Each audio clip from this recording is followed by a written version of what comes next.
आज मैं आप लोगों के साथ शेयर करूंगी हेल्दी और ठंडे ठंडे रायते की रेसिपी।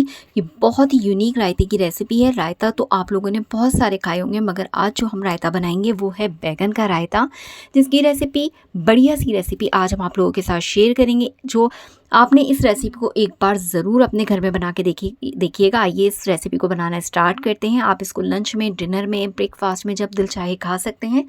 दाल चावल के साथ खाने का तो इसका बहुत ही मज़ा आने वाला है। ज़बरदस्त सी रेसिपी है, आपने इसको एंड तक ज़रूर देखना है। रेसिपी बनाने के लिए सबसे पहले जो हमें चीज़ें चाहिए, उसमें हमें बैगन चाहिए, जिसे हमने बारीक कट कर लिया है।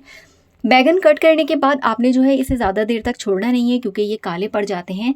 अब हम इसके अंदर कुछ हाफ़ टी स्पून नमक ऐड कर देते हैं, और इसके साथ साथ हम इसमें हल्दी भी ऐड कर देंगे। हल्दी ऐड करने के बाद आपने इन तमाम चीज़ों को मिक्स कर लेना है, और मिक्स करने के बाद आपने मैरिनेट करके थोड़ी सी देर के लिए छोड़ देना है, जब तक आपको ऑयल गर्म हो जाता है। ज़्यादा देर नहीं छोड़ना है आपने अपने बैगनों को, क्योंकि ये काले हो जाते हैं।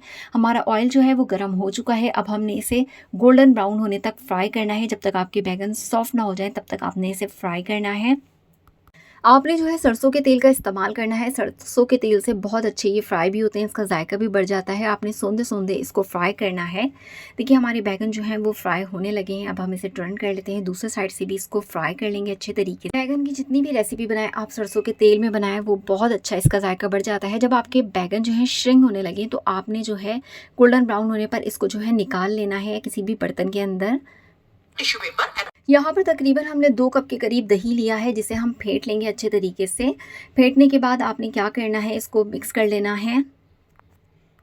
अब हम इसमें साथ साथ अपने बैगन डाल देंगे और कुछ ही स्पाइसेस इसके अंदर ऐड करेंगे, जिसमें हम डालेंगे वाइट सॉल्ट डालेंगे, ब्लैक सॉल्ट डालेंगे इसमें हाफ़ टी स्पून। इसके साथ साथ इसमें जाएगा जीरा पाउडर भुना हुआ। इसके साथ हम ऐड करेंगे ब्लैक पेपर डाल के इसको मिक्स कर लेंगे। इसके साथ साथ हम इसके तड़के की भी तैयारी कर लेंगे। तड़का जो इसमें एक अहम रोल अदा करता है, तड़के से इसका फ्लेवर और भी बढ़ जाता है। तड़के के लिए हमने राई दाना लिया है, इसके साथ साथ हम इसमें जीरा डालेंगे।